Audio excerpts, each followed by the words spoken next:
We are up for a crazy Atlantic hurricane season. It may be even worse than that of 2005, the year that brought us Hurricane Katrina. That one took 1,392 lives and cost the country over $100 billion. Experts predict there will be between 17 to 25 total named storms. Some of these storms are about to become hurricanes, with winds reaching over 100 miles per hour or higher. We're already seeing storms sweep across the country, bringing dangers like tornadoes, flooding, and hail. You gotta thank the El Niño Southern Oscillation, or ENSO, for this. This complicated term has to do with El Niño and La Niña, the two giant forces that basically shape our world. Normally, winds in the Pacific Ocean blow west along the equator, moving warm water from South America towards Asia. This warm water is replaced by cold water rising from the depths of the Pacific. But during El Niño and La Niña, this usual pattern is messed up. El Niño is the warm phase of the ENSO cycle. During El Niño, the equatorial winds weaken, causing warm water to shift back towards the west coast of the Americas. This means less cold water rises to the surface. The weather in northern parts of the US and Canada become drier and warmer because of it. But there are wetter conditions in southern states. In the Atlantic, El Niño weakens hurricane seasons, and it ramps up hurricane activity in the central and eastern Pacific. In Africa, it brings more rain to East Africa but less to southern Africa, West Africa, and parts of the Sahara. La Niña is the cold phase of the ENSO cycle. During this phase, the westward winds along the equator in the Pacific are stronger than usual, and they push more warm water towards Asia. And because of it, colder, nutrient-rich water rises to the surface along the Americas' west coast. These colder Pacific waters push the jet stream northward, giving us drier weather in the southern US, but wetter and colder conditions in the Pacific Northwest and Canada. La Niña also brings warmer winters to the southern US and cooler than normal temperatures to the north. La Niña usually calms hurricane activity in the Pacific, but intensifies it in the Atlantic. In 2023, El Niño was in charge, and it took most storms up before they got to the US. But this year, we've switched to La Niña, and this lady brings us colder water in the Pacific and a pattern that lets storms move a little farther west and reach the Caribbean. And when they get there, they can easily move into the Gulf and affect Florida and other states. The upcoming intense Atlantic hurricane season also has to do with a strong monsoon season in West Africa. It creates moisture and waves off Africa's coast and can travel along the Atlantic and spur hurricanes. The Atlantic hurricane season runs from the 1st of June to the 30th of November, and most activity happens between mid-August and mid-October. Since the 1950s, tropical cyclones have been given names to make it easier for meteorologists to inform the public about them.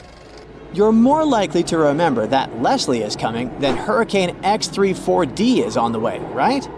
So there are 20 names on the alphabetical list this year, from Alberto to Beryl to Valerie and William. Let's hope it won't get as terrible as the Galveston hurricane. The most fatal natural disaster in U.S. history hit Texas in the year 1900. A Category 4 hurricane smashed into Galveston, demolishing over 3,600 buildings with winds over 135 miles per hour. It took the lives of between 6,000 and 12,000 people. One of the reasons it became so fatal was poor communication policy. Days before the disaster, it was clear to a professional weather forecaster that the storm was moving west. But the Weather Bureau in Washington predicted it would go over Florida and up to New England, which was way off. The Bureau was just 10 years old then, so hurricane science in the US wasn't very advanced. Cuban scientists were excellent at tracking storms because their region is so prone to them. So they knew it was heading towards the Gulf of Mexico. Unfortunately, the director of the Weather Bureau was so jealous that the Cuban forecasters were better than the American ones that he cut off the flow of information from Cuba and made it difficult for local forecasters to issue warnings without going through Washington. In the days before the storm hit, the chief observer in Galveston began to suspect that Washington's forecast was wrong and tried to warn the city, but it was too late. The hurricane left Galveston in ruins. After this hurricane, the Weather Bureau started improving communication both internationally and within the U.S.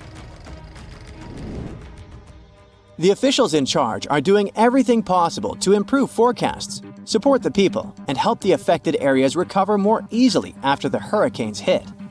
They're going to try new forecast models to predict tropical cyclones getting stronger, help emergency and water managers prepare for potential flooding, and protect people and infrastructure. Coastal weather buoys in the tropical western Atlantic and Caribbean have been upgraded, and new drifters and sail drones, underwater gliders, and a lightweight drop sonde will provide real-time data. There are also some things you can do to ensure your safety before, during, and after a hurricane. If you live in a hurricane-prone area, Florida, Georgia, and the Carolinas, you must always be prepared before the high storm season. Make up a family disaster plan that will outline your actions during an emergency. Map out several evacuation routes in case your primary one is blocked, and decide on a meeting place if you get separated. You can arrange drills to teach family members how to shut off water, gas, and electricity, and even make sure the youngest knows how to call emergency services. Pack a disaster kit that will be ready to go at a moment's notice. It should include essentials like food, water, a first aid kit, and flashlights to last at least 72 hours on your own. You can buy a generator to make sure you have electricity in case of a power outage until the power returns. Keep it in a secure place, away from rain and rising water, with proper ventilation. You're also going to need self-powered radios and flashlights. If you can, add a safe room to your house that's strengthened to withstand high winds with reinforced concrete ceiling, floor, and walls. Make sure you have enough canned and non-perishable food and bottled water for at least 3 days. When the storm is about to hit, head north to get away from it, where it will be much weaker by the time it gets there. It's much safer to keep your family and pets together away from the storm than trying to ride it out at home. Try to go in one car if possible. Always follow local evacuation orders, especially if you're in a mobile home. Fill up your gas tank and give yourself plenty of time to get out. Never leave your pets behind. Debris, floodwaters, or flying objects can be dangerous for them. If you're staying put during a storm, you need a safe spot for you, your family, and your pets. This place shouldn't have any windows or skylights. If you're hiding at home, close all interior doors and secure the exterior ones. Quickly find an interior room with strong walls and no windows, like a bathroom or closet. If your home isn't safe, look for a community shelter. Get to your shelter at least 2 hours before the storm hits so it doesn't catch you outside. Bring a battery-powered radio with extra batteries for updates every 15 to 30 minutes. Never leave your shelter even if it seems calm, as conditions can get worse quickly, especially if you're in the eye of the storm. For extra protection, lie on the floor under something sturdy like a table. Don't use electric appliances, phones, or showers during the storm. Don't leave your shelter until you get the official all clear from the authorities. Be careful. There will be many hazards outside. Rocks rolling down the slopes of a rumbling volcano, pushing other bigger rocks on their way, and eventually tumbling down into the ocean in a humongous cascade, causing a wave the height of which the world's never seen before. This is what might happen if the Helene slump of the Hawaiian Big Island falls off into the water. The Kilauea volcano is far from dormant. The latest eruption occurred in 2018. Its eruptions are usually accompanied by earthquakes of different magnitudes, and with each quake, the magma rocks on the slopes of the volcano shift down. These rock formations are called slumps, and the Helene slump is the most notorious of them all. In 1868, the shift of this slump caused a tidal wave rising as tall as 60 feet. But what's most troubling is that some 110,000 years ago, A landslide here led to one of the most powerful earthquakes ever, which in turn led to a mega tsunami of over 1,000 feet in height. Scientists are worried that such an event may repeat in the future. If that happens, the wave might engulf the whole of Hawaii and easily reach both North and South American coasts. Geologists are quick to reassure, though, that a landslide like this is unlikely to occur anytime soon. It's just too early for that. But when it finally does, the consequences will be catastrophic. Have a nice day! Yellowstone National Park in the western USA is world famous for its dazzling views, and especially the colorful Grand Prismatic Spring at its very heart. But we should all stay aware that Yellowstone is, first and foremost, an enormous caldera, basically a slumbering supervolcano. The difference between a regular volcano, like Kilauea from earlier, and a supervolcano is that the latter is thousands of times more powerful. Imagine an eruption spewing tons of huge rock and rivers of hot lava, pumping out clouds of ash that make countries stop air travel for weeks. And now multiply all of this by 1,000. This is what a Yellowstone eruption would look like. At first, a huge area in the middle of the national park would shake, crumble, and then blast upwards in a megaton explosion. Lava flows and magma rocks would cover the area of about 40 square miles, roughly half of Washington, D.C. But the greatest danger is the volcanic ash. The ashen plume would rise miles above and get carried by the wind in every direction. Since the eruption would be far from ordinary, the spread and damage would also be much greater than usual. The ash is thick and heavy, so it would cover a vast area in a blanket, destroying crops and even buildings. Worse still, it would spread in the air and block out the sun, leading to a drastic drop in temperature and an artificial winter. Even regular volcanoes can lower temperatures worldwide by a few degrees. A supervolcano may potentially cause a new ice age. Luckily, the chances of Yellowstone supervolcano erupting in the near future, or at all, are extremely low. There have been only 3 of those in the history of Earth, and there's no evidence such a disaster should repeat. Scientists estimate the probability at 0.00014%, which is lower than the chances of an asteroid wiping us all out. Speaking of which, if dinosaurs could talk, and were at least still alive for that matter, they'd tell you that asteroid threat is as real as it gets. Scientists at NASA say they've tracked 90% of all near-Earth asteroids of significant size, and none of them are a matter of any concern. But there are still the other 10% in the great unknown. What's more, asteroids can change their line of flight because of the pull of other celestial bodies and eventually turn our way. Lucky us. Now, if an asteroid big enough, like a mile across, hits the Earth, it will first cause an explosion powerful enough to erase a dozen big cities in a matter of seconds. Then the impact will raise a cloud of dust and debris that will block out the sun, just like the ash cloud from a volcano, and cause a centuries-long winter on the whole planet. But even if it falls into the ocean, which is more likely, a resulting wave will rise several miles high, washing coastal cities off the face of the planet. But at least there won't be a new ice age. Although scientists are pretty sure there's no such threat in the near future, it can't be ruled out completely, and humanity needs at least 5 years to prepare for this event.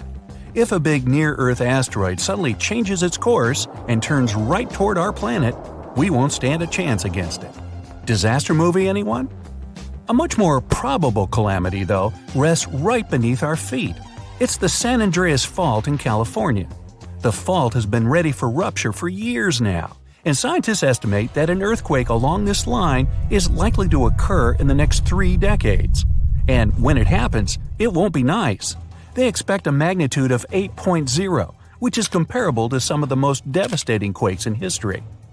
It's all the more dangerous since California is home to some of the most populated cities in the western U.S., including Los Angeles and San Francisco. High-rise buildings are common there, and they're particularly vulnerable against underground shakes. The San Andreas earthquake might cause a whole lot of damage both to cities and countryside. In the worst-case scenario, the ground might break apart, destroying buildings, farms, and changing the landscape altogether. Still, scientists believe that the probability of such a quake is only 7% for the next 30 years. So, there's a rather big chance, 93%, that we'll never see that in our lifetime. Yet, there's another earthquake hazard not so far away from the previous one: the megathrust in Chile.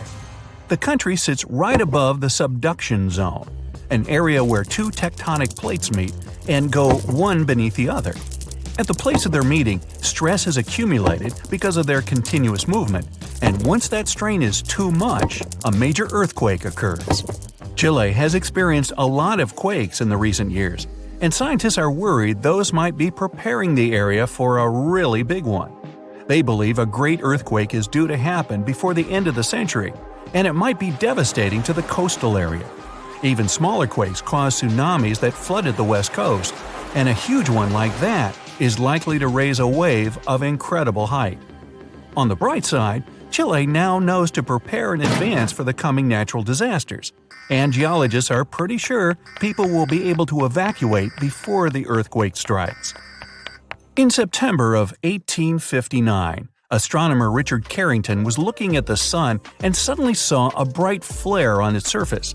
He made a note of it in his records, but only realized how important it was a couple of days later. The energy from that flare reached Earth and struck it directly, causing northern lights to appear above Cuba and burning telegraph lines all around the world. This was dubbed the Carrington event, and it was a solar storm. Such storms hit the Earth fairly often, but none of them were so powerful as the Carrington event, neither before nor after. But in 2012, astronomers registered a similar solar flare whose energy nearly hit our planet once again. If it had been just a week earlier, we'd have been in big trouble. Today, humanity relies on electricity in almost every aspect of life, and a powerful solar storm would mess with the electromagnetic field of Earth a lot. All electric appliances would either shut down or short-circuit, and huge transformers powering basically everything would go out of order for good. It would take years to repair them, and the cost of such a massive blackout would count in trillions of dollars. The worst of it is that science is almost unable to predict solar storms, and even if we could know about them in advance, we'd be powerless to stop them. The flare happens in a matter of seconds, and it takes about 8 minutes for the particles to reach the Earth's atmosphere, causing the disturbance. The power outage would come a bit later, in a day or so, when a massive cloud of plasma gets to our planet. At the moment, there's no protection against solar flares, and the chances of one powerful enough to cut all of our electricity in the next few years are quite high, about 12%. The only good thing about all this is that we now know of such a possibility and can at least prepare in advance. Hey, don't forget to pack some underwear and socks. You'll always need those. Hey, ever heard of a fire rainbow? Yeah, me neither. How about a circumhorizontal arc? Didn't think so, but just so you know, they're one and the same thing. At first glance, it looks like a painting, or like a rainbow-colored splash in the sky. Despite the name, they have nothing in common with either fire or rain. This phenomenon happens on rare occasions when the sun shines through a particular type of ice cloud formation. The rainbow halos are just as unique. Again, a specific type of ice crystals in clouds needs to be present for the surface of the Earth to bend light from the sun into a perfect ring. The same thing can happen with moonlight. The only difference will be that moon halos are usually white and sun halos can be rainbow-colored.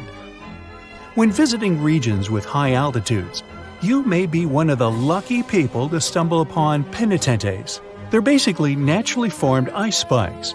For them to be formed, they need a really cold and elevated environment where the air is dry. The sunlight turns ice directly into vapor rather than melting it into water. And that's why these blades of snow and ice start to pop up on the surface of the Earth. As cute as they may be, they can end up as tall as 15 feet. Now, what happens when small individual droplets of lava meet the wind? Pele's hair, basically. Let me explain. The word Pele comes from an ancient Hawaiian symbol for volcanoes. Whenever the wind picks up little drops of lava, it stretches them into hair-like strands, similar to the process of glass wire creation. These delicate strands can stretch as far as 6 feet. On rare occasions, it can rain without any clouds. But does it really? Let's look at the science behind this rare phenomenon. It's sometimes called a sun shower, just because it looks like the rain is falling straight from the sun. Let's be clear though, there is no way rain can ever come down directly from a star. Rain clouds are at a bit of a distance from that specific location. With sun rays being angled, the clouds become out of sight. Add a little wind to blow the rain in your direction and ta-da! You get sun showers. Located in Bolivia is a place called Salar de Uyuni. It's the largest salt flat in the world. It's also the home of half of the world's lithium, which is a crucial component for making batteries. But what else is so special about this place? Well, whenever the rain season comes, it turns this piece of flat land into a perfectly reflective mirror lake. What comes to your mind when you hear about the Blood Falls? A horror movie? Well, they are merely a series of waterfalls located in one of the driest regions of Antarctica. They emerge from an underground lake filled with a special kind of bacteria. These little organisms use sulfates as fuel instead of sugars, which makes them very intriguing for scientists. The water contained in this lake is so full of iron that it basically just rusts when it meets the air. Hence, the reddish color of the waterfall, which also gives it its trademark name. Okay, we all know the song, but it's not really made up. There is actually such a thing called a desert rose. It's not a plant though, but a unique form of the mineral gypsum. It develops in dry sandy places that can occasionally flood. This constant switching between a wet and dry environment lets the gypsum crystals emerge between grains of sand, trapping them and forming a rose-like shape. Ever heard of the Eye of Sahara? Scientists are still trying to figure out how it was formed. You can only see it if you fly above it, but it's basically a naturally formed dome that dates back to approximately 100 million years ago. And no, I wasn't around then. It has a rough diameter of 25 miles and consists of a bunch of concentric rings. The biggest one, or the central area, measures about 19 miles in diameter. Astronauts were some of the first people to notice it, and it's been studied ever since. In fact, even to this day, when landing in Florida, they know they're almost home when they see the Eye of Sahara. One of the most beautifully colored trees in the world is located in the Philippines and Indonesia. It's called the rainbow eucalyptus. It got its name because of its bark that switches colors and peels away as the tree ages. The bright green bark is the youngest, as it contains a substance called chlorophyll, usually found in leaves. It then switches to purple and then to the color red. And finally, it turns brown as it grows and loses the chlorophyll. Now, don't be tricked into thinking that's a whole forest. It's one single tree. And no, it's not some sort of optical illusion either. Let me explain. Underneath that soil, there is a complex network of roots that connects around 47,000 tree-like shapes you see above the ground. It's called the quaking aspen. Some of these trees are among the oldest and largest organisms in the world. Now, here's a good destination for all travelers, or maybe not so good after all. The most lightning-stricken area in the world, according to recent data released by NASA, is Lake Maracaibo in Venezuela. Out of all the days in a year, 300 of them feature thunderstorms in this location. What makes this area so unique, though, that storms happen so often? Well, it's because where cool mountain air meets the warm, moist breeze and generates electricity over the lake. The Eternal Flame Falls are located in upstate New York, near the Canadian border. In this region, there is a tiny waterfall with a big secret, a spark about 8 inches tall. Turns out there's a natural gas seep that provides fuel to the flame behind the waterfall. The waterfall provides enough coverage so that it stays lit pretty much every time. Hikers do enjoy to relight it if they see that it's been blown out. This phenomenon is actually quite common, but this one gained more popularity because it is younger than most. And it looks very good in pictures, let's be honest. I've heard of yellow sand, white sand, and even black sand here or there. But I've never heard of green beaches until now. Papacolia, also known as Green Sand Beach, is located in Hawaii and is one of the few beaches in the world that features green sand. The unique coloring comes from olivine rock that was formed when a nearby volcano erupted. Actually, in Hawaii, all the volcanoes are nearby. Move over green sands because some of the other beaches around the world can even glow at night, and it's completely natural. The culprit? A little thing called photoplankton, or microalgae as they're sometimes called. They're basically little plants that contain chlorophyll and need sunlight in order to live and grow. Most photoplankton kinds are able to float in the upper part of the ocean, where the sunlight can still reach them beneath the water. When the photoplankton gets agitated by the movement of waves and currents, they emit light, which looks like some glow during the night. These special microorganisms are found on beaches in a lot of places around the world, such as the Maldives, Puerto Rico, and the Everglades. At the base of a mountain located just outside of Afton, Wyoming, is a little river called the Intermittent Spring. There are only 3 of this kind in the whole world, but what makes this little string of water so mysterious? Well, the fact that it starts and stops every few minutes. Scientists have yet to pinpoint precisely why this happens. They speculate that it's basically just a siphon effect that happens deep within the ground that causes the river to just start and stop so often. Should you ever be interested in checking it out, be sure to do so in the late summer, as that's when the intermittent spring is most active. Do you see the irony here? You can only see the spring in the summer? Okay, I'm done. So, you might have heard that Yellowstone National Park is sitting on top of a giant supervolcano. That's a reason why the area can boast powerful geysers and hot springs. But it also means that underneath Yellowstone, there is an enormous magma chamber. In 2015, researchers from the University of Utah found out that this chamber was much bigger than everyone had previously thought. They even found one more reservoir with magma under the top one. Apparently, the more spacious the chambers are, the more magma they contain.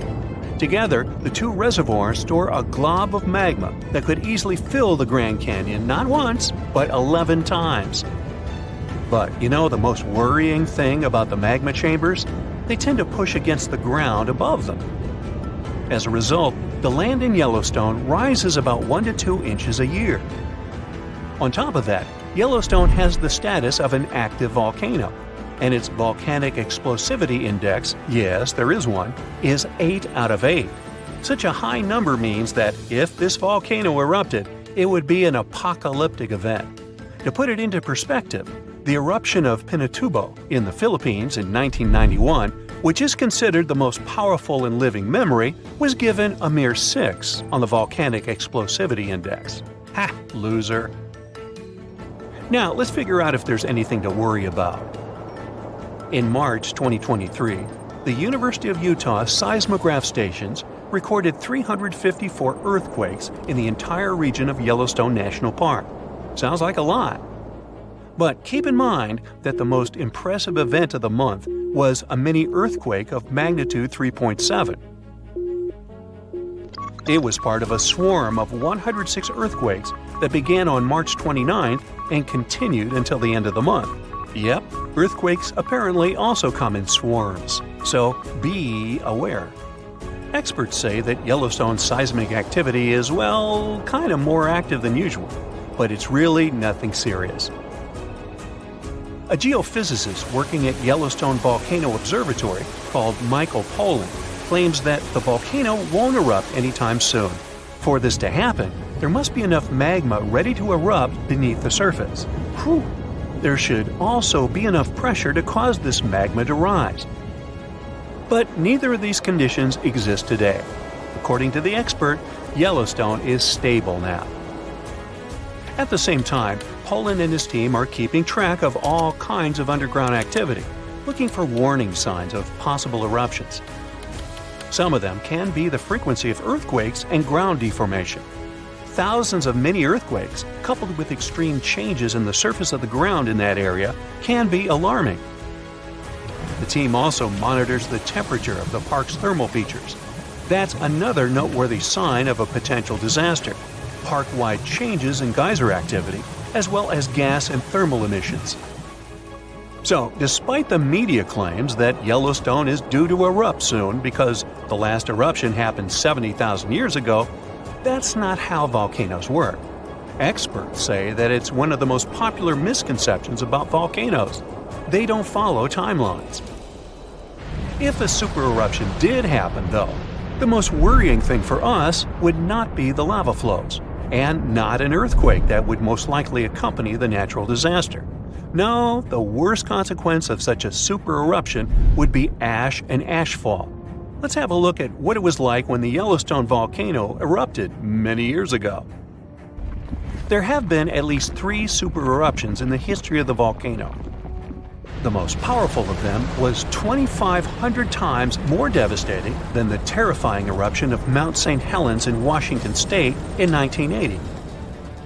As for the most recent supereruption, it was dubbed the Lava Creek eruption. It formed the Yellowstone caldera after spewing out an insane amount of dust, volcanic ash, and rock into the air. Recently, scientists have also learned about 2 other previously unknown supereruptions that happened around 9 and 8.7 million years ago. The younger of the 2 is now considered to be the largest recorded event of the whole Snake River Yellowstone volcanic province. Anyway, let's have a look at what was going on all those millions of years ago. Because I wasn't around then, so we're all assuming this stuff based on evidence. The first signs of the disaster appeared long before the catastrophe broke out. For thousands of years, the heat had been welling up from within the planet's insides. It had been melting rock beneath the planet's crust and leaving behind huge chambers. They were filled with a pressurized mixture of semi-solid rock, magma, water vapor, and different gases, including carbon dioxide. All this scorching underground soup was expanding since more and more magma arrived with time. The land over the volcanic system was rising upward almost unnoticeably. A year before the supereruption, Yellowstone gave a warning, a burp maybe, but that long ago there was no one who could interpret these signals. Plus, those alarming processes were mostly going on underground. For example, decompression releases gas bubbles. While bursting, such bubbles can often power particular kinds of eruptions. Months before the eruption, small-scale earthquakes became more frequent and more intense. The ground in many spots all over the supervolcano got hotter than it used to be. Surface lakes and groundwater also became warmer. If people had been around at that time, they would have noticed unusual steam fogging in that area. Not long before the eruption started, the growing pressure pushed the ground over the magma chamber up. This created a dome-shaped uplift. Narrow cracks started to open along the edges of this dome. Imagine opening a bottle of soda after you've shaken it. Something like that was happening near the volcano. Think Mentos and Diet Coke. The pressure was released through the fractures when gases were bursting out from under the surface. So right before the disaster, the ground around the Yellowstone volcano lifted. Geothermal pools and geysers heated up to boiling temperatures and got more acidic than usual. The magma started to rise toward the surface. At one point, the rock roof of the magma chamber couldn't resist anymore, and the eruption kicked off. Small but constant tremors began to move the ground days before the catastrophe. But the real shaking didn't start until several minutes before the eruption. With a deafening roar, a massive column of lava and ash hurled up into the air. Within several minutes, a pyroclastic flow rushed across the area at a hurricane-force speed. Such a flow is a liquid mixture of half-solid lava pieces, volcanic ash, and hot, expanding gases. It looked like an extremely hot, toxic snow avalanche. With a temperature of about 1,300 degrees, it was burning everything in its path. The volcano kept pumping ash for days on end. For all living creatures, ash fallout was one of the most dangerous consequences of the eruption. Volcanic ash turns into glassy cement within seconds of being inhaled. Most animals didn't have a chance to survive. Even thick trees started to collapse under the weight of this dense substance. It only took a couple of days until a thick layer of ash covered huge territories. After the ash got into the stratosphere, the temperatures all over the world started to drop. The eruption was rich in sulfur, which is an effective sunblocker.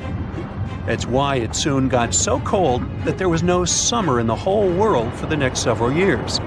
Animals couldn't find food and clean water. This natural disaster, called the Gray's Landing supereruption, was colossal. That's how researchers described it in their recent studies. It affected a huge territory. The streams of lava enameled an area as large as New Jersey in scorching hot volcanic glass.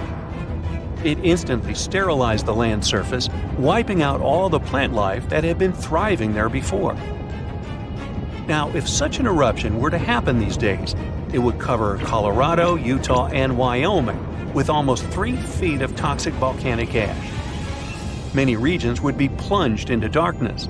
Even the coast, where most Americans live, would experience problems with the spread of the ash cloud.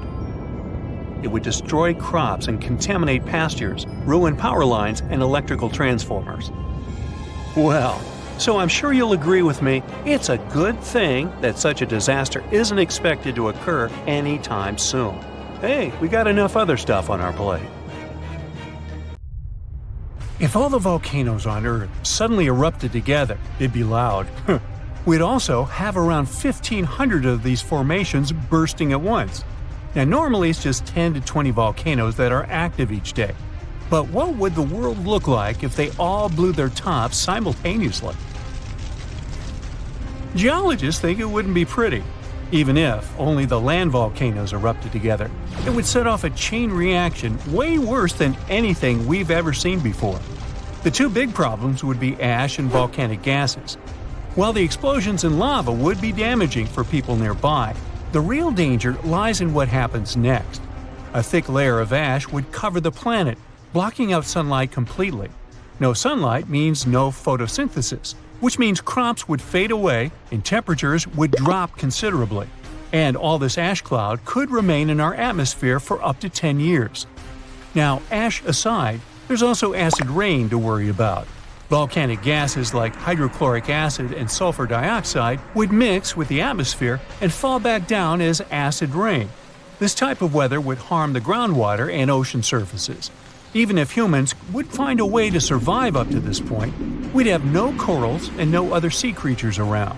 Scientists have seen similar events in Earth's history at a smaller scale. Big volcanic eruptions have been linked to mass extinctions. When Mount Pinatubo erupted in 1991, it cooled parts of the world for 2 years. But the extra carbon dioxide from these eruptions could also heat the planet, the same way we turn our stoves to broil for that extra crispy layer on our casserole.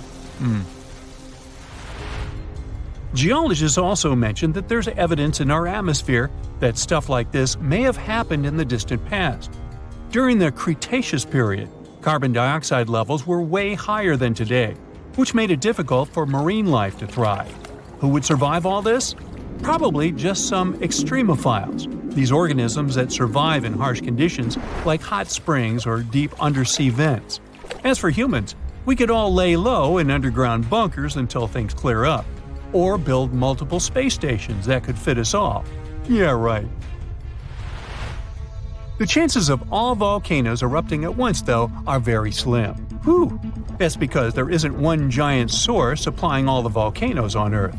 Each one of these openings has its own deposit of magma, except for a few cases where they indeed share the supply.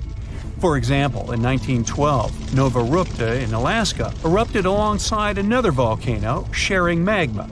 Scientists have also found evidence of magma hiding under volcanic areas, like under the Taupau volcanic zone in New Zealand. This magma can spread out horizontally for long distances, but is still just a local feature. Even if we consider all the magma under Taupau as one system, it's not connected to other volcanic areas like Indonesia or the Philippines. Because the great majority are isolated, volcanoes can't sync up to erupt at once.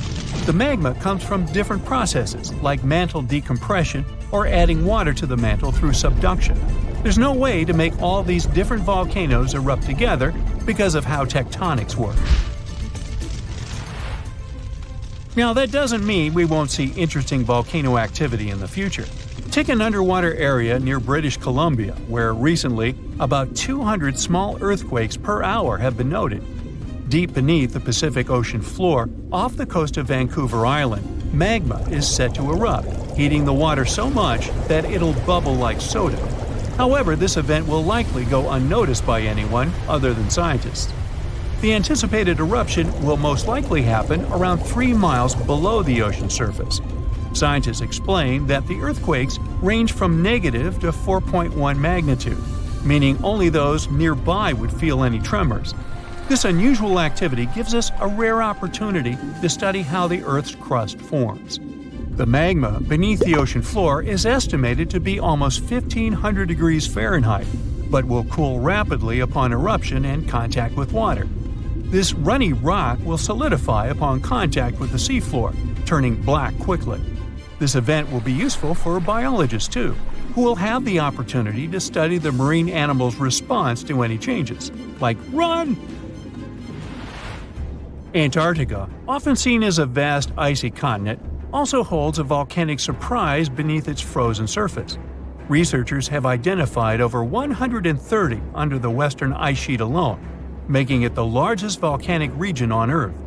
Most of these volcanoes, about 90, were only recently discovered in 2017. But could any of these Antarctic volcanoes actually erupt? Well, it depends on which volcano we're talking about. While these formations are relatively young in geologic terms, it's hard for scientists to tell if they're still active or not.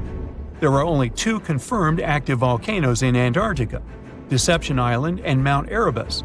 The latter, standing tall as the highest peak on the continent, has been continuously erupting since at least 1972.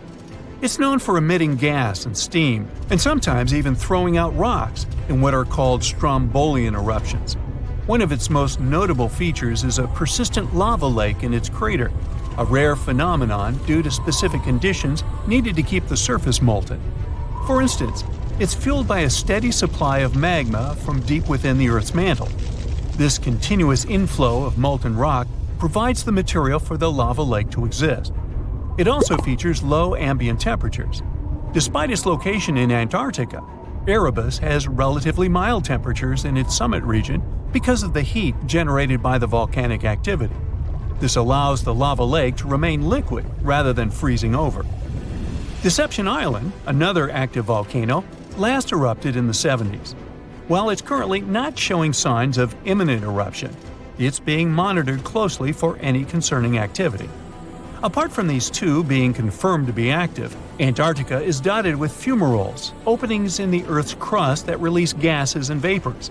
Sometimes these fumaroles can create icy towers reaching heights of 10 feet. What we should focus on is maybe supervolcanoes. They're this type that has the potential to produce the most massive and destructive eruptions. Unlike the typical one, which has a single vent, supervolcanoes have a vast magma chamber beneath the surface, spanning tens or even hundreds of miles in diameter. Their eruptions can have catastrophic effects on the surrounding area and even impact global climate patterns because of the amounts of ash and gases they spill out into the atmosphere. One famous supervolcano is the Yellowstone one, which some say is gearing up for another eruption. It has the capacity to unleash a colossal eruption, spewing over 240 cubic miles of material. As much as we'd like to predict its behavior, volcanoes don't stick to a calendar. On the contrary, eruptions simply happen when there's enough magma beneath the surface. There also needs to be enough pressure for the magma to travel upwards. As far as we can measure, these conditions are not currently met at Yellowstone. Sure, many volcanoes operate on a cyclical pattern, but that doesn't mean Yellowstone is overdue. In fact, Yellowstone has had just 3 major eruptions over the past 2.1 million years. Also, the term supervolcano refers to the formation's size, not necessarily how fussy it is. Yellowstone's monitoring is extensive, tracking seismicity, ground deformation, thermal emissions, gas, water chemistry, and surface changes. Signs of an eruption would include thousands of earthquakes over a short period.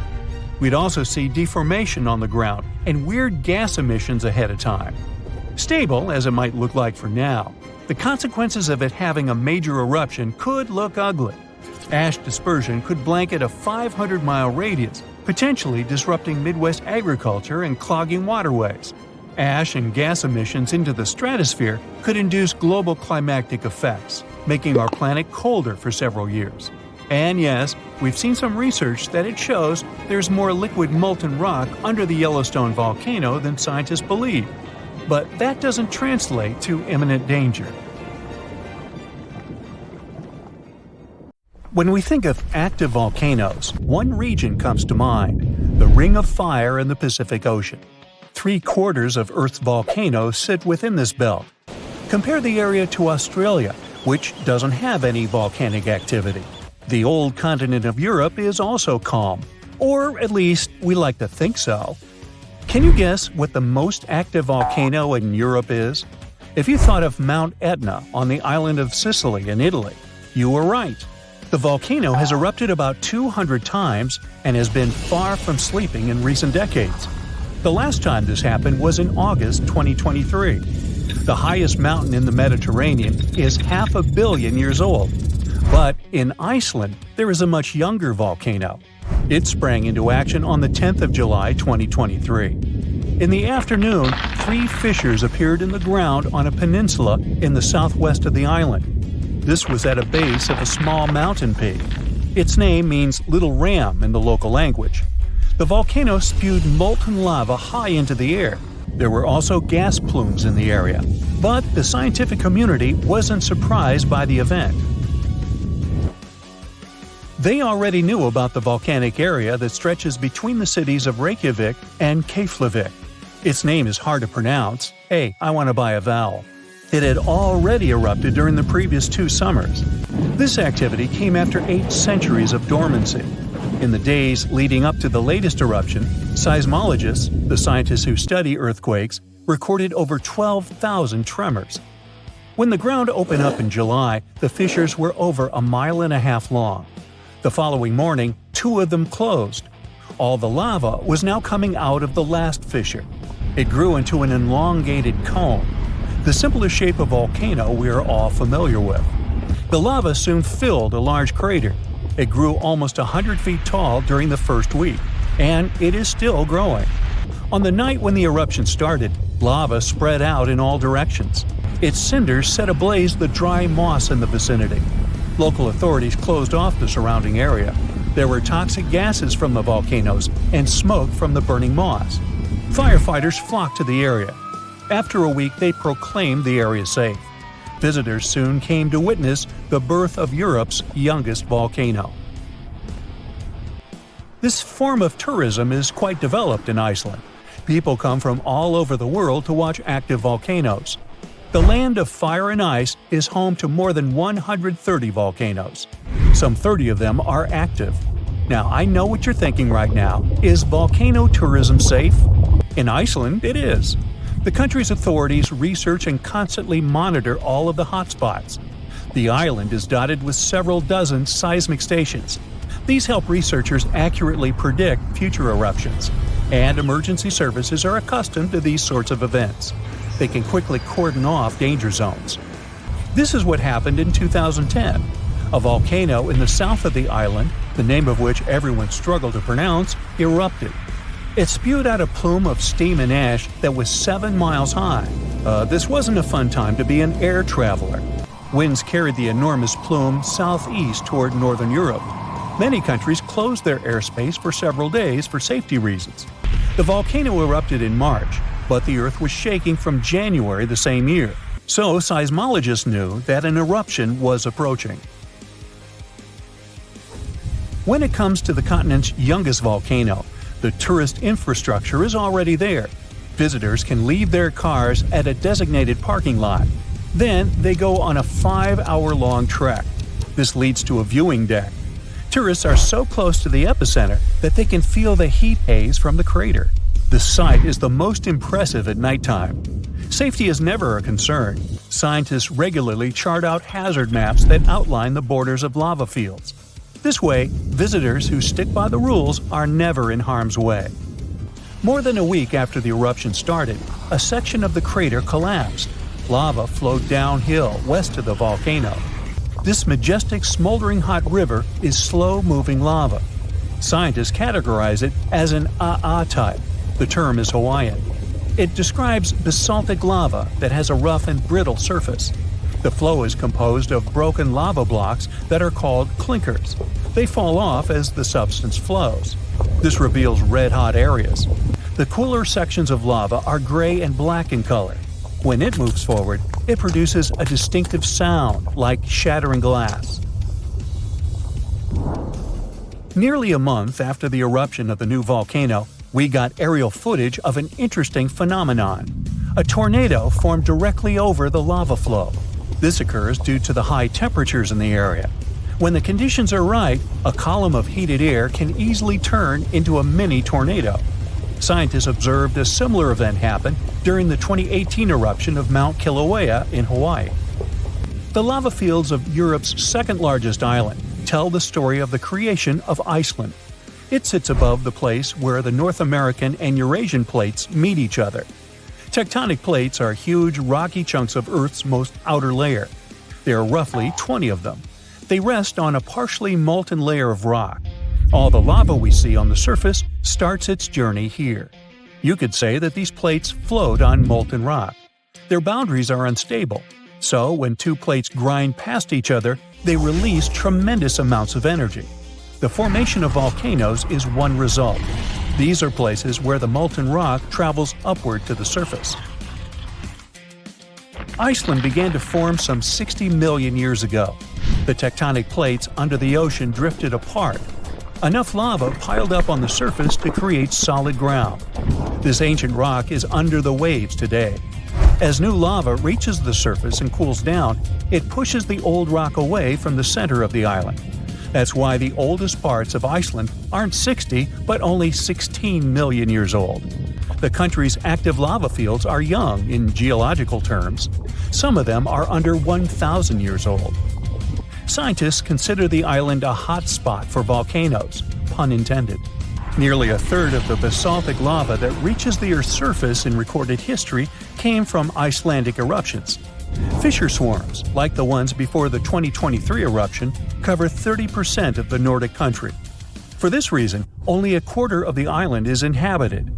Norse Vikings were the first people to settle in Iceland at the beginning of the 10th century.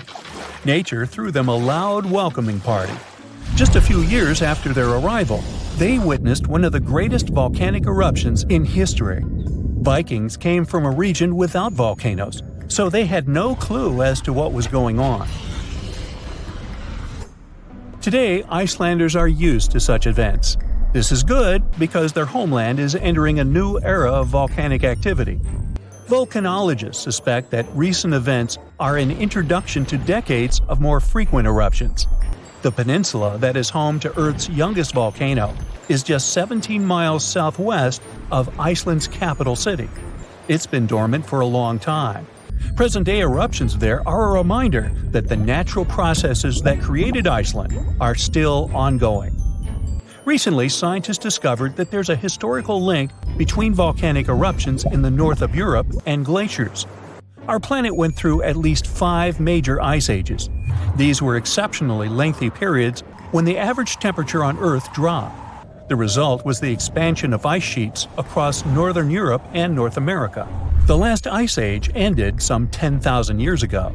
Researchers are still trying to fully understand how these glacial periods affected volcanic activity. They suspect that the sheer weight of all that ice disrupts the flow of magma underground. When glaciers retreat, the pressure is lifted. This makes it easier for lava to flow upward to the surface where it bursts.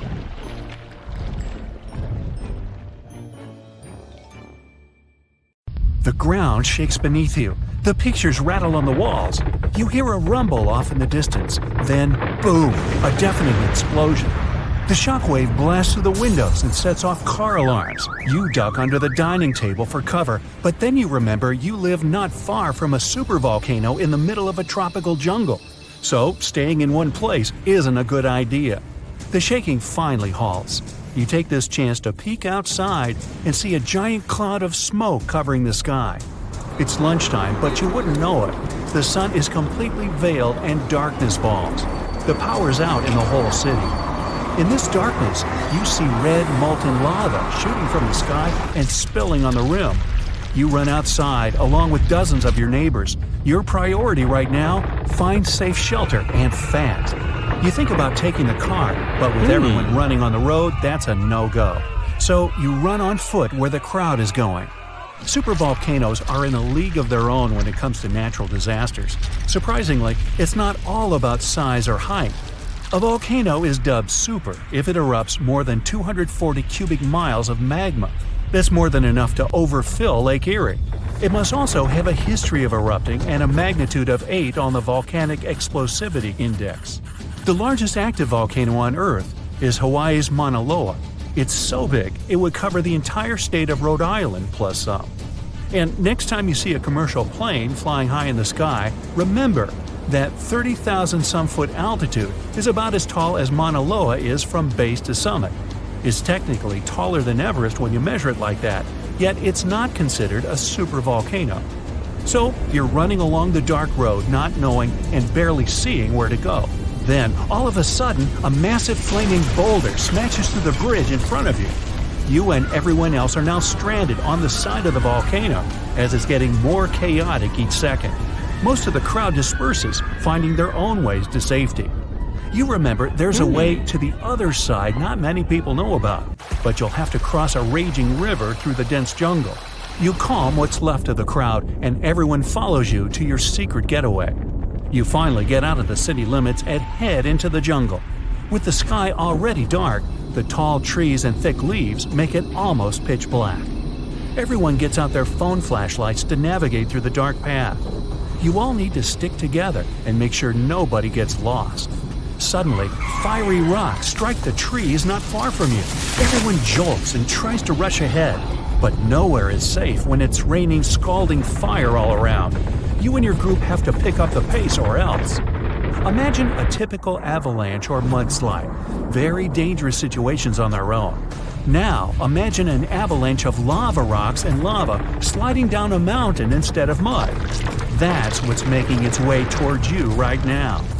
More and more people catch up with your group and bring news that the entire neighborhood is submerged in lava. It's traveling quicker than you thought. You can never really predict how fast a lava flow will be until you see it. It all depends on how thick it is and how steep the mountain slope.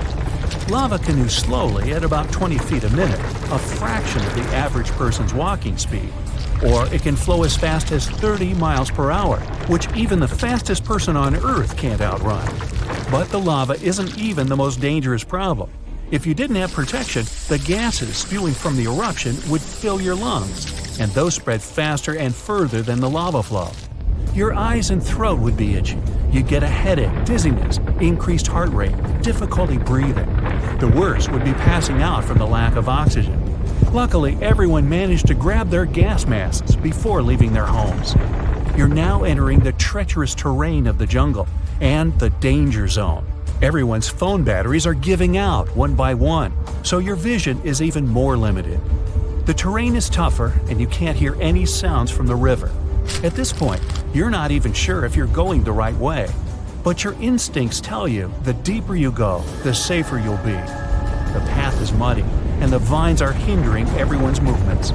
That's when you hear something big running through the jungle. It's coming up on you fast. You can't see a thing until it's right up on you. A bear! And there goes a rhino.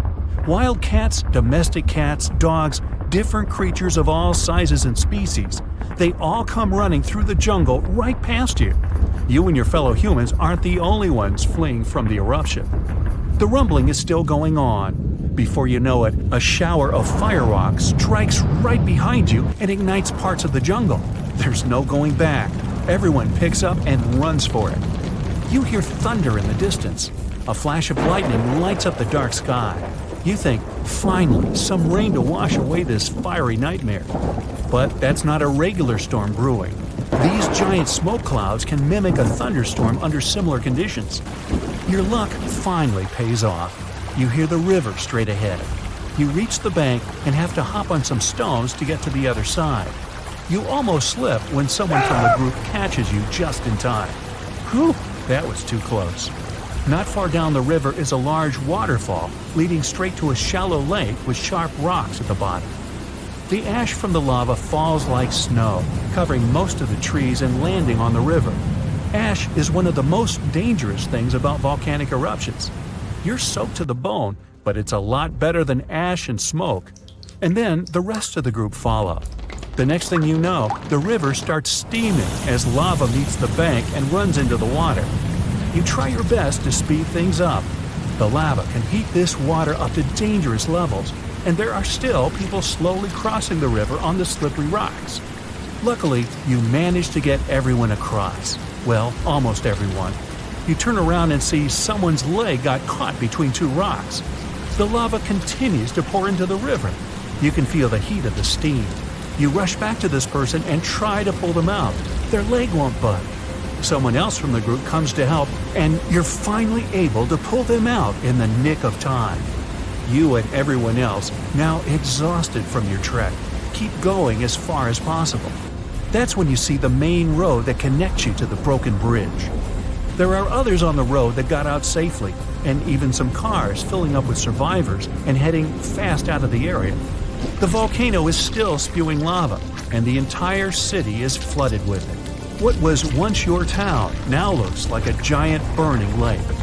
Planes and helicopters can't fly because of the smoke and ash, so don't count on an air rescue.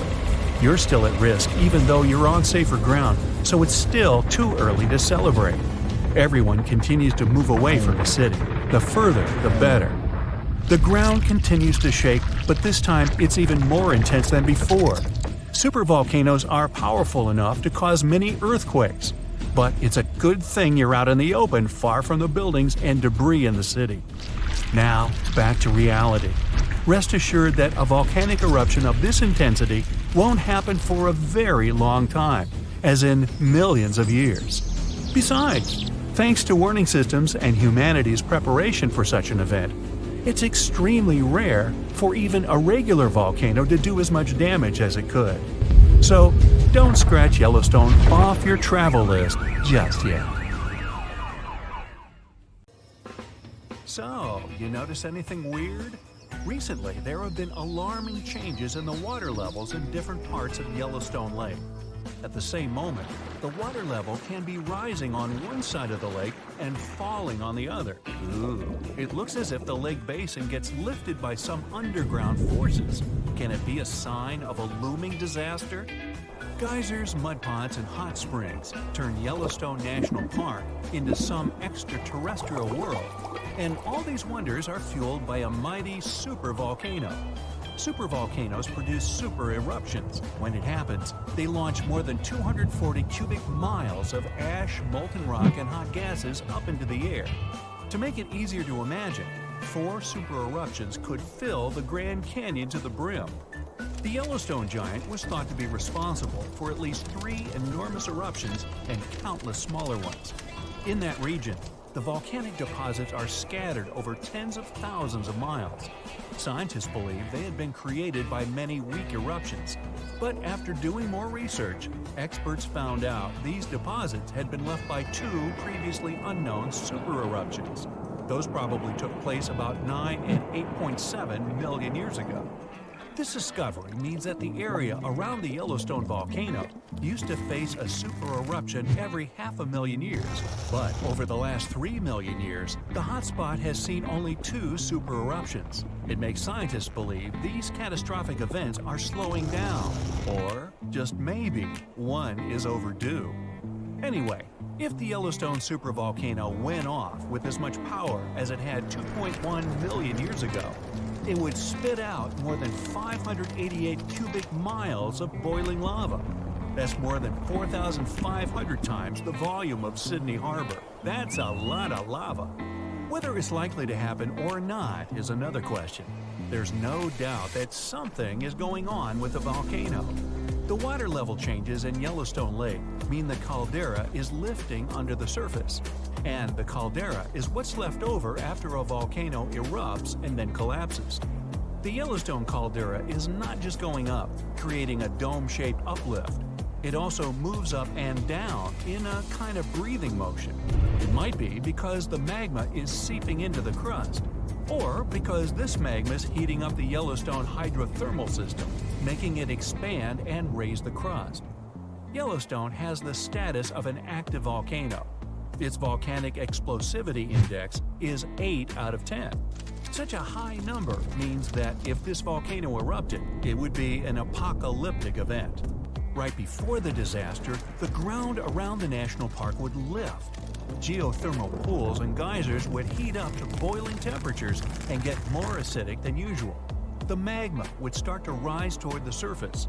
At some point, the rock roof of the magma chamber wouldn't be able to resist anymore, and the explosion would kick off. A massive column of lava and ash would shoot up to a height of over 16 miles. After that, the volcano would keep pumping ash for days on end. The mixture of lava, ash, and gas would be hotter than 1800 degrees Fahrenheit. It would travel through the area at a speed of 300 miles per hour, faster than a racing car. The air near the center of the eruption would heat up to 570 degrees Fahrenheit. One of the most dangerous consequences would be ash fallout. Volcanic ash can turn into glassy cement within seconds after being inhaled and getting in the lungs. People and animals would have problems with breathing. Okay, so that's an understatement, just so you know. Buildings would start to collapse under the weight of this dense substance. It would take just several days until a 10-foot layer of ash covered the territory of about 50 miles around the center of the eruption. After the ash got into the stratosphere, the temperatures all over the world would start to drop. If the eruption was rich in sulfur, an effective sunblocker, it would get so cold there would be no summer in the entire world for the next several years. The monsoon seasons would change. Agriculture would face serious problems. There would be issues with food supplies. Over the past 50 years, the Yellowstone caldera has risen almost 2 feet. It shouldn't alarm you, though. Experts are sure it's a natural behavior for Yellowstone. Periods of dome-shaped uplift are followed by the caldera lowering. Scientists think the supervolcano doesn't present any danger at the moment. For an eruption to happen, the magma inside has to be at least 50% molten. With Yellowstone, this number is just 5 to 15%. The probability of the eruption is 1 in 730,000. Safe to say, it's a long shot. Even better, a recent study made the researchers believe the hotspot might be in a state of decline right now, even despite all the breathing and dome-raising activity. Still, there have been tons of discussions about what people could do to prevent the disastrous supereruption from happening. And the most popular and seemingly effective idea was to cool the Yellowstone supervolcano down. Unfortunately, there's a catch. The volcano leaks out only 70% of the heat which comes from its magma-filled chambers, but the rest of the heat stays inside. As soon as it reaches a particular threshold, the volcano erupts. If it was possible to extract at least 35% of the Yellowstone volcano's heat, the eruption could be avoided. The cooler the magma is, the thicker and stickier it gets. It stops being so fluid and doesn't try to get out to the surface anymore. After considering these facts, NASA scientists came up with a plan. They suggested drilling a 6 miles deep well and pumping down cold, pressurized water. The temperature of the water that would get back to the surface would be approximately 662 degrees Fahrenheit. This way, the heat would be gradually extracted from the volcano. And if a geothermal plant was built on the site, it would generate plenty of electric power. It would be very simple to produce, and its price would be very alluring, about 10 cents per kilowatt hour. At first glance, it was an amazing idea. But sometime later, it started to receive a lot of criticism. Imagine drilling through the Earth's crust, getting deeper and deeper, and then wham bam, you hit a hypothermal pocket. Uh-oh, get ready for a catastrophe. This can release gases that are likely to cause a series of super powerful explosions. In the worst-case scenario, it may even trigger a full-scale volcanic eruption. Now, you already know about its catastrophic outcomes, from fountains of lava and avalanches of molten rocks to climate changes all over the globe. Yeah, not good. Or let's say you're drilling a well to deliver cold water to the volcano, and then you suddenly hit its magma chamber. In this case, instead of cooling the giant down, you'll make the top of the magma chamber much more fragile than it used to be, and the whole construction will be at risk of collapsing at any moment. And don't forget that your drilling may also release toxic gases. They often accumulate at the top of the reservoir with magma. Can it get any worse? Well, yes it can. The whole process would stretch for more than 16,000 years. This method is too risky to cool the volcano down as fast as people would probably want. And scientists aren't even 100% sure that when the cooling system construction is finished, the volcano will stay cold for at least another 100 years. And last but not least, the project of making the Yellowstone supervolcano a bit cooler would cost a mind-boggling $3.5 billion. A huge price for something that might not work out altogether. Oh, by the way, Yellowstone isn't the only volcano that has a lava dome that's lifting at the moment. Lava domes are created when magma gets to the surface and then gathers around the vent. Scientists have found one of those inside an underwater volcano in Japan. This dome is more than 2,000 feet high and more than 6 miles wide. Even though the Japanese supervolcano seems to be sleeping, experts don't let their guard down. A volcanic system can go from being calm and docile to teetering on the edge of an eruption in the blink of an eye. Another massive dome is growing in the central Andes, on top of the planet's largest active magma store. The Altiplano Puna Plateau, well there's a tongue twister, and where the dome was found, is the second highest plateau in the world, and the dome itself is more than half a mile tall. You might wonder how come experts have known nothing about this enormous uplift until recently. The answer is simple. It was hidden within the plateau. It's an arid region littered with volcanoes, and it stretches for thousands of miles. Yep, another case of hiding in plain sight. The latest super eruption of Yellowstone occurred 640,000 years ago, and it was long before Homo sapiens saw the light of day. But we were around during another, no less devastating natural disaster. This super eruption took place on the island of Sumatra around 74,000 years ago. That's when an erupting supervolcano wreaked havoc on huge territories, sending up plumes of debris and ash that spread for thousands of miles and caused temperatures on the planet to plummet.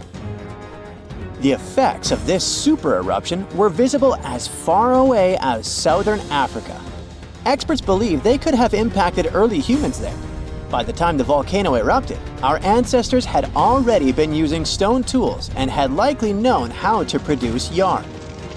And some specialists even think that the Toba super eruption was so powerful it could push our ancestors to the brink of extinction. They claim that Toba might be the largest volcanic eruption to occur on Earth within the last 2 million years.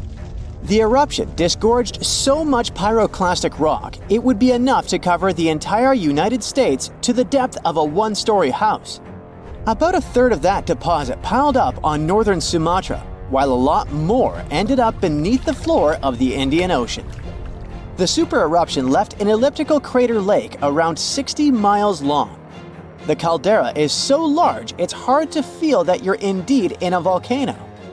Pumice deposits from the eruption remain in the canyon walls and go deep below the ground. There aren't many arguments about the amount of pumice and ash involved in this disaster. At the same time, experts aren't sure how much sulfur ended up in the atmosphere. Even some sulfur layers in the polar ice could be potential candidates. But so far, scientists haven't found any connection between them and Toba. But let's get back to the dramatic impact the super eruption had on early humans. It turns out some not only survived but even thrived after this natural catastrophe, at least judging by the artifacts they made during and after the eruption. the disaster might not have posed a serious threat to those of our ancestors who took refuge along the coast. Genetic evidence hints that modern humans descend from a few thousand people that ventured out of Africa around 60,000 years ago. Why just a few thousand? According to some experts, the rest of our ancestors could have been devastated by the Toba eruption. After all, the supervolcano spewed out 1,000 cubic miles of dust and rock in a flash, leaving a scar in the ground that was dozens of miles wide. All that dust and sulfur Toba sent into the atmosphere potentially cooled the surface of our planet, which led to the appearance of glaciers and the lowering of Earth's sea levels. And since Toba might have had an important role in shaping humankind, scientists have been working hard trying to understand precisely how early humans reacted to this disaster. In 2011, several researchers found an enigmatic soil sample in South Africa's Pinnacle Point, an archaeological site overlooking the Indian Ocean. This sample contained some volcanic ash. After examining the layer, they found more than 400,000 artifacts left by early humans. Those ranged from heat-treated stone tools to signs of fire and animal bones.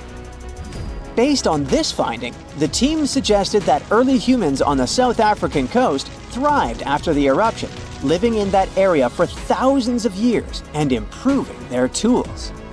The region might have served as a refuge during and after the Toba eruption. A 2009 study suggested that the eruption could have lowered global temperatures by 14 degrees Fahrenheit. It would have made survival tough elsewhere in Africa. If there had been a volcanic winter, it wouldn't have been as cold along the coastline. On the other hand, newer studies claim that Toba spewed out so much sulfur into the atmosphere that the resulting aerosols could have stuck together, which would have limited their cooling effect in the long term.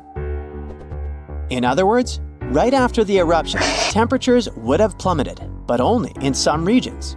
And after 3 years or so, the effects of the eruptions would have calmed down altogether, becoming not dangerous to humans. Well, apparently, more research is needed. Meanwhile, let's figure out if we should watch out for any volcanoes these days. Last year, thousands of small earthquakes shook the ground near Iceland's Svartsengi geothermal power plant. Magma rose to the surface there, and now it has opened wide fractures slicing through the small town of Grindavik. The ground there is still swelling, and an eruption might happen with little notice. But of course, that's not all. Over the planet, 45 other volcanoes keep rumbling. For example, Italy's Vesuvius, that infamous thing that finished the city of Pompeii in 79 CE. Over the last 17,000 years, the volcano has experienced 8 explosive eruptions, followed by powerful pyroclastic flows, dense masses of super hot ash, lava fragments, and gases flowing at high speeds. The volcano's last eruption happened in 1944. Mount Rainier is one of the most dangerous volcanoes in the USA. Its high elevation, chemical composition, and proximity to Washington's Seattle and Tacoma suburbs, and the volcano's ability to produce massive pyroclastic flows make Mount Rainier a threat to consider. The heat from this volcano could potentially melt the ice and snow covering it, leading to rapid downstream flows of debris, mud, and rocks. The Novarupta volcano in Alaska's Katmai National Park and Reserve formed in a 1912 eruption, which was the world's largest in the 20th century. The volcano sent almost 7 cubic miles of ash and debris into the air. It also produced such a powerful ash flow that it created the Valley of 10,000 Smokes. Mount Pinatubo is located in a populated region in the Philippines. It became notorious after a 1991 massive eruption, which was the second largest eruption of the 20th century. More than 700 people lost their lives during that natural disaster. Today, more than 21 million people live within 62 miles of Pinatubo. Mount Agun, a continuously erupting volcano in Indonesia, had its last major eruption in 1963. It was one of the most tragic eruptions in the country's history.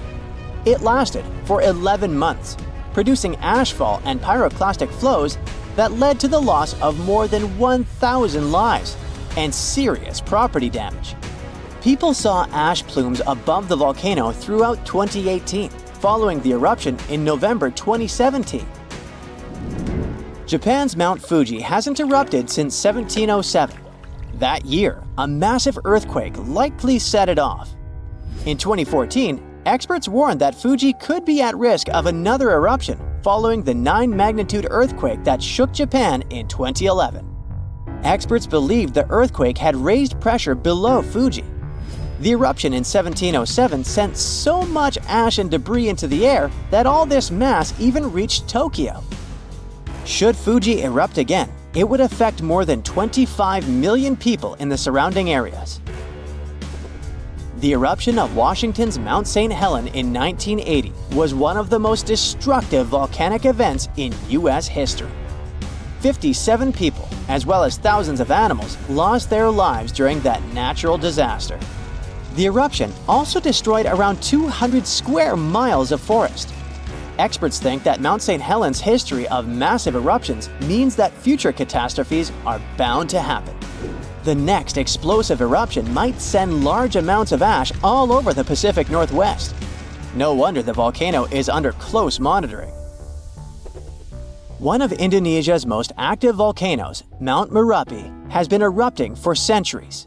NASA claims that the biggest risk of this volcano is pyroclastic flows, which can spread over vast areas and harm loads of people. For the last time, Merapi erupted in January 2024, sending plumes of smoke into the air. These days, more than 24 million people live in the area surrounding this volcano. The largest volcanic region on Earth is not in Africa or Japan, but under the ice of Antarctica. Scientists found 138 volcanoes in its western part, and if they decide to go wild, you'll surely notice it. They could melt huge amounts of ice that will move into the ocean, raise its level, and make our planet uninhabitable for humans. But before you pack your things to fly away to another planet, hear me out. Only 2 of the Antarctic volcanoes are officially classified as active now. And it would take a whole series of eruptions, decade after decade, to seriously impact the whole world. Mount Erebus, one of the 2 Antarctic volcanoes currently in action, proudly bears the title of the world's southernmost active one. It has been continuously erupting since at least 1972. It emits plumes of gas and steam and sometimes even spews out rocks, and scientists call it Strombolian eruptions. One of the coolest features is a lava lake in one of its summit craters, with molten material on the surface. Such lakes are rather rare because they need certain conditions to make sure the surface never freezes over. The second active volcano is Deception Island, a horseshoe-shaped landmass. It is the caldera of an active volcano that last erupted over 50 years ago. Scientists who monitor it say it shouldn't go wild anytime soon. Antarctica also has plenty of fumaroles. Those are volcanic vents that release gases and vapors into the air. In the right conditions, they can spew out enough stuff to build fumarolic ice towers up to 10 feet tall. Scientists keep an eye on the Antarctic volcanoes with seismometers that detect when the Earth starts trembling from volcanic activity. Sometimes they also use more complicated tech, but it's all really challenging because of how far away this polar region is and how tricky it is to get there. That's why no one can predict when one of the continent's volcanoes that are now sleeping might erupt. We can guess what this waking up would look like if we analyze the events from nearly 20,000 years ago. So, shall we? One of Antarctica's sleeping volcanoes, Mount Takahe, had a series of eruptions and spewed out a good amount of halogens rich in ozone back then. Some scientists say these events warmed up the southern hemisphere. Glaciers started to melt and help finish the last ice age. For these events to repeat, we'd need a series of eruptions with substances rich in halogens from one or more volcanoes that are now above the ice. It's an unlikely scenario, but since it already happened in the past, it's not completely impossible. As for volcanoes hiding under a thick layer of ice, it looks like their gases would hardly make it to the atmosphere, but they would be strong enough to melt huge caverns in the base of the ice and produce a serious amount of meltwater. The West Antarctic ice sheet is wet and not frozen to its bed, so this meltwater would work as a lubricant and set the overlying ice into motion soon. The volume of water that even a large volcano would generate in this way is nothing compared to the volume of ice beneath it. So, a single eruption wouldn't make a difference. But several volcanoes erupting close to or beneath any of the western Antarctica's big ice streams would. Those ice streams are rivers of ice that take most of the frozen water in Antarctica into the ocean. If they change their speed and bring unusual amounts of water into the ocean, its level will rise. As the ice would get thinner and thinner, there would be more and more new eruptions. Scientists call it a runaway effect. Something like that happened in Iceland. The number of volcanic eruptions went up when glaciers started to recede at the end of the last ice age. So, it looks like, for massive changes, several powerful volcanoes above the ice with gases full of halogens need to get active within a few decades of each other and stay strong over many tens to hundreds of years.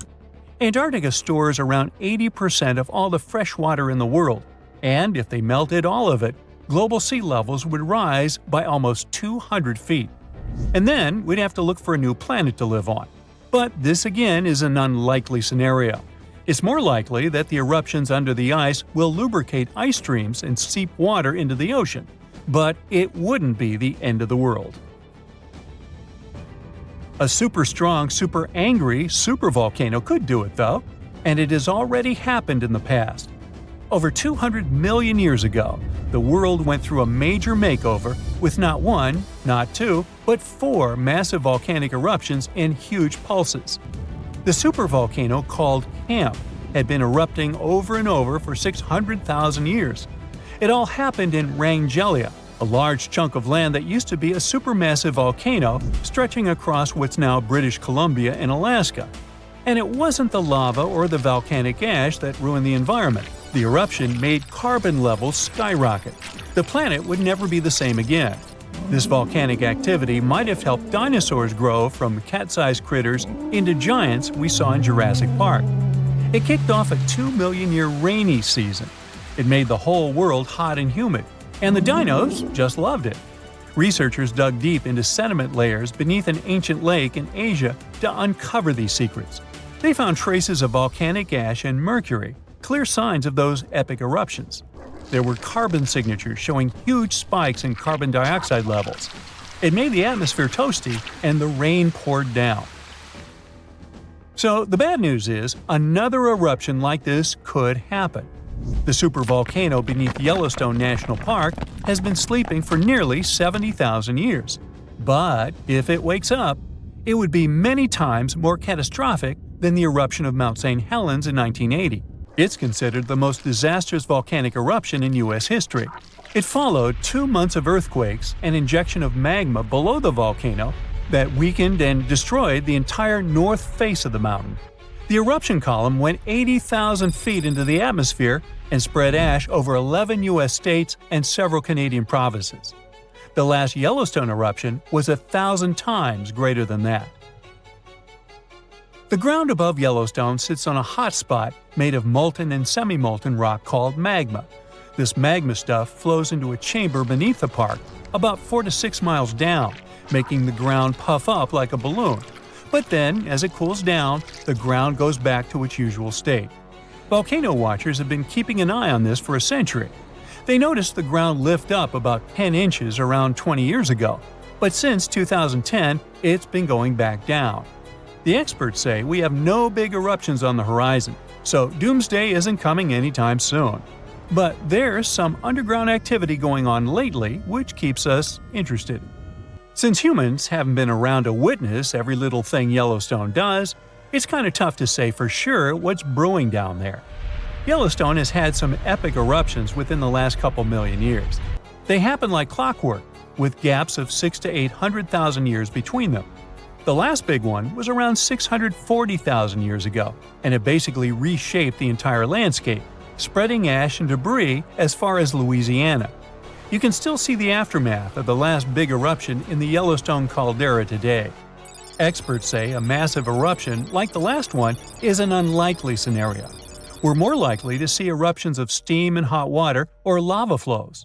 When and with what force it will wake up remains a mystery to scientists. Brighter green plants might give us a warning when a volcano is stirring. Turns out, unlike earthquakes, which are super unpredictable, volcanoes can sometimes show early signs. Plants growing around volcanoes look healthier when volcanic activity ramps up because they thrive on increased carbon dioxide levels, a gas that volcanoes emit during eruptions and through underground magma. They also turn browner when the volcanic activity peaks, likely due to harmful gases and heat harming the vegetation. Scientists use satellites to figure this all out. They analyzed satellite data spanning from 1984 to 2022. Future changes might be tracked through satellite imagery as well. Now, this isn't easy to measure directly, especially when volcanoes are tucked away in hard-to-reach, lush areas, such as Taal Volcano in the Philippines and Mount Etna in Italy. This way, plants could give us a heads up about volcanic eruptions years before they happen. With this new weird method, we could save nearby communities by enhancing safety measures, minimizing property damage, and improving evacuation plans. Volcanoes and plants are often tied in mysterious ways. For example, volcanic eruptions in Krakatoa, Indonesia, gave a surprising boost to saguaro cacti in Arizona's Sonora Desert, even though they're thousands of miles away. When the infamous Krakatoa volcano erupted in the 19th century, it sent shockwaves around the world and suddenly helped nurture a generation of saguaros. These incredible cacti can be up to 40 feet tall as adults, but they start life as tiny seedlings that struggle to survive in the desert's harsh conditions. However, thanks to the cooler and wetter conditions caused by volcanic eruptions like Krakatoa, they can get unbelievable growth spurts. Chillier summers and milder winters that follow such eruptions create perfect conditions for young saguaro, which usually don't make it due to extreme heat and cold. But volcanoes not only influence plants, they're also Earth's jewelry makers. Deep beneath the surface, in the fiery heart of a volcano, conditions are just right to form dazzling gems. When volcanoes erupt, they can bring these treasures up to the surface. One of the most famous gems created by volcanic activity is the diamond. They're usually found in a rare type of volcanic rock called kimberlite, which forms deep within the Earth under extreme pressure and temperature. Millions of years ago, kimberlite eruptions, small but powerful volcanic events, hauled diamonds from deep within the Earth. This created sources for many of today's diamond mines. Now, these eruptions didn't happen just anywhere, but originated from the stable hearts of continents, known as cratons. They were bursting forth from as deep as 75 miles underground. Fueled by a mix of carbon dioxide and water, they were like natural rockets, blasting through the Earth to form carrot-shaped channels filled with diamond-laden rocks. Recently, scientists have delved into why these eruptions happen. They suggested that the breakup of ancient supercontinents like Pangaea disrupted the mantle's flow underneath, triggering these spectacular kimberlite eruptions. When a volcano that hosts kimberlite erupts, it can propel these precious stones toward the surface, where we eventually find them. There are other gems that can be found in solidified lava, like peridot, a bright green stone that forms in the molten rock of the upper mantle and is brought to the surface by volcanic activity. There's also obsidian, a shiny glass-like rock that forms when lava cools rapidly. And then there are some insane rocks, like the ones that can hold water in them, even in lava. The deeper we dive in volcanoes, the rarer are the gems we can find. If we dive into the thick layer known as the mantle, we might find olivine, a resilient, pretty green mineral that makes up about half of this layer. It loves high temperatures and happily forms in lava, eventually crystallizing into the igneous rocks we find scattered across the Earth's surface thanks to volcanic eruptions. As olivine cools, it starts to crystallize. Sometimes these crystals are tiny, but other times they grow large and can be polished into beautiful gemstones used in jewelry or industrial processes like metal casing. But as we venture deeper, about 250 miles down, olivine undergoes a fascinating transformation. Here we encountered the layer that's called the transition zone. In the transition zone, the pressure is intense and the heat is on the rise. In this place, olivine morphs into exotic materials like wadleysite and ringwoodite. They show a lovely blue-green hue and a glossy sheen. While they're too rare and small for jewelry, They have a unique ability to hold water within their structures, not as droplets, but as hydrogen and oxygen components, making up to 3% of their volume. Later, it turned out that the transition zone is not just a pressure cooker for minerals, it's a giant sponge, holding a vast underground water reservoir. This was a groundbreaking discovery. You get the pun? This hidden water doesn't form an ocean as we know it, but suggests vast amounts of water are stored deep within the Earth. Volcanoes can help us learn more about life not only on our planet, but on others as well. In the fiery heart of Costa Rica's Poas volcano lies Laguna Caliente. This hydrothermal crater lake is among the most brutal environments on Earth. We've got a whole bunch here: scalding temperatures, toxic minerals, and water so acidic it can corrode metal. But despite all that, there's a few tough microorganisms that manage to thrive in these conditions. And this remarkable survival has caught the attention of scientists because it might just hold clues about life on Mars. Scientists are studying these extreme microbes. Turns out they've developed a myriad of genetic adaptations to withstand their harsh surroundings. They have genes that help them process everything, from sulfur and iron to carbon and bioplastic granules. All these things could be crucial in environments as challenging as Mars. NASA's Perseverance rover is currently exploring the crater rim of Jezero crater on Mars. Previously, we looked for Martian life signs in places like old stream beds and river deltas. However, the discovery of Laguna Caliente suggests that we should probably look for life in the remnants of ancient Martian hot springs as well. These spots might have once had the right cocktail of heat, water, and energy sources that are thought to be essential for kickstarting biology. Volcanoes can help planets in many ways, but they can also destroy life. Scientists believe that volcanic activity was one of the main reasons for at least 3 of Earth's 5 mass extinctions. Take the mass extinction of dinosaurs. We're used to blaming it on the Chicxulub meteorite, but there's a chance it could have been caused by volcanoes. The consequences of the eruptions can be horrifying. Mount Tambora, located on the Indonesian island of Sumbawa, erupted in 1815 and was the most powerful eruption ever recorded in history. This massive eruption was so strong it ejected between 8 to 11 cubic miles of material. It was so loud that the sounds of the eruption were heard as far away as Sumatra, over 1,600 miles distant. Before its catastrophic eruption, Tambora had been dormant for centuries, and its magma chamber slowly cooled and crystallized. This process built up immense pressure inside the volcano. It was eventually released in a series of terrifying events starting on April 5, 1815. The climax came on April 10th, when massive plumes of ash and pumice were thrown into the atmosphere. The aftermath of the eruption was dire. Tsunamis devastated the surrounding area. It's estimated that around 4,600 people passed away immediately from the eruption itself, with ash fallouts affecting air quality and water sources across the region. This event came down in history as the year without a summer. This was due to the vast amount of sulfur dioxide Tambora ejected into the stratosphere.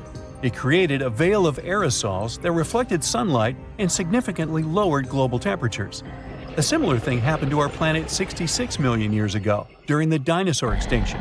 The sky turned black for months. I mean, I wasn't there, but that's what they say. Whoa! Earth's surface is shaking. Long cracks split the ground open. Lava rivers are rapidly flowing down the slopes. Deafening noise is filling the air. Rocks and other debris are flying high up. Clouds of volcanic gas and ash cover the sky. Now, this is not a plot of a blockbuster disaster movie. It's what happens when supervolcanoes decide to erupt. But this is likely not the scenario that will take place when the world's largest volcano, Mauna Loa, decides to finish its long nap. In 2021, scientists were sure it would happen soon. But so far, nothing. The volcano's seismicity keeps increasing and then going back to normal. But you never know when this giant will finally come back to life. That's why experts have been monitoring geological activity on Hawaii's largest island for quite some time. The Big Island of Hawaii is made up of 5 volcanoes, including the most active on the planet, Kilauea, and the largest, Mauna Loa. This gigantic thing makes up almost half the landmass of the island. And what lava Kilauea emits in one day, Mauna Loa could spew out within 20 minutes. That's what it did in 1984.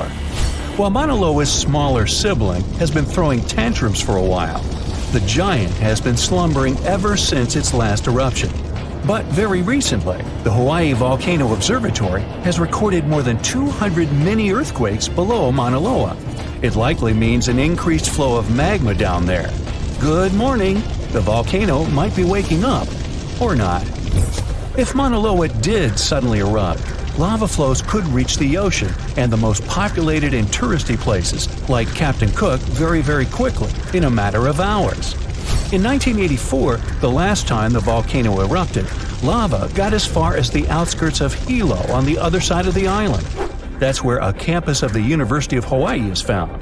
Luckily, people had a few weeks' warning to get ready for the disaster. These days, locals have special go bags ready with the most important stuff, including documents and money. Such precautions can come in handy in case of an emergency evacuation.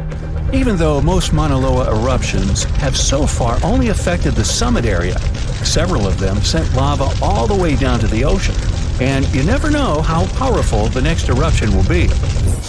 Now, what is the highest mountain on Earth? Mount Everest, you say? Well, it depends. From seafloor to the summit, Mauna Loa is 1,000 feet taller than the famous Himalayan peak. The volcano is so big, it makes the Pacific plate it's sitting on literally slump under its weight.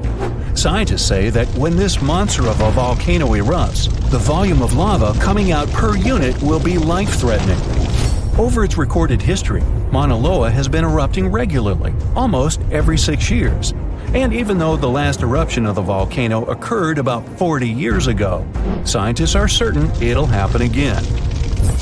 Now, remember the scene I showed you at the beginning? Well, you can relax. It's not likely to happen with Mauna Loa. The thing is, big island volcanoes, including Mauna Loa, aren't very volatile. That's because they're shield volcanoes. These volcanoes got such a name because they aren't really very high and resemble a warrior's shield placed flat on the ground.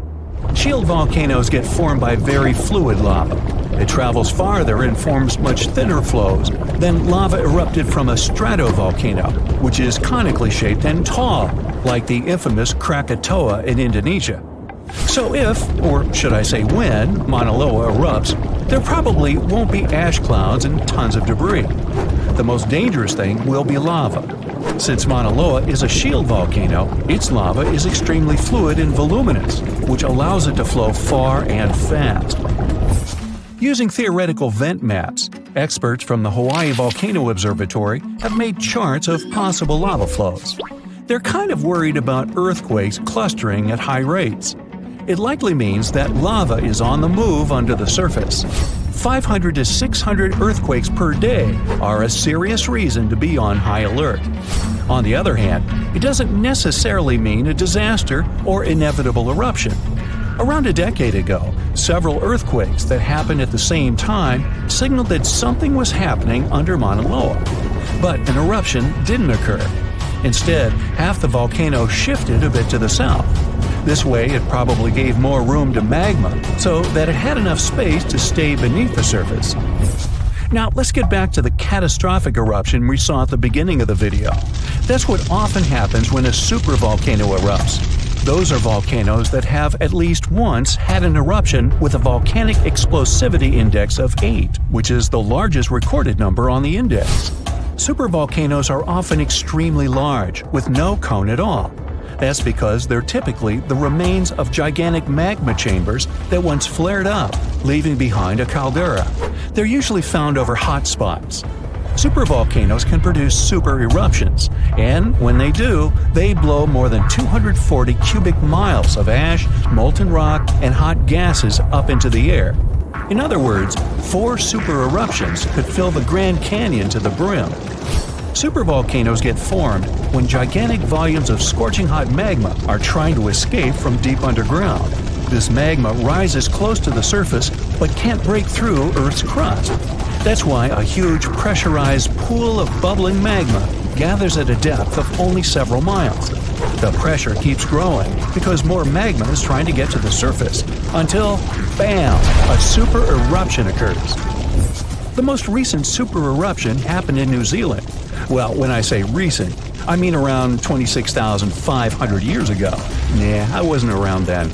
That's when a supervolcano beneath the surface of Lake Tahoe spewed into the air more than 300 cubic miles of ash and pumice.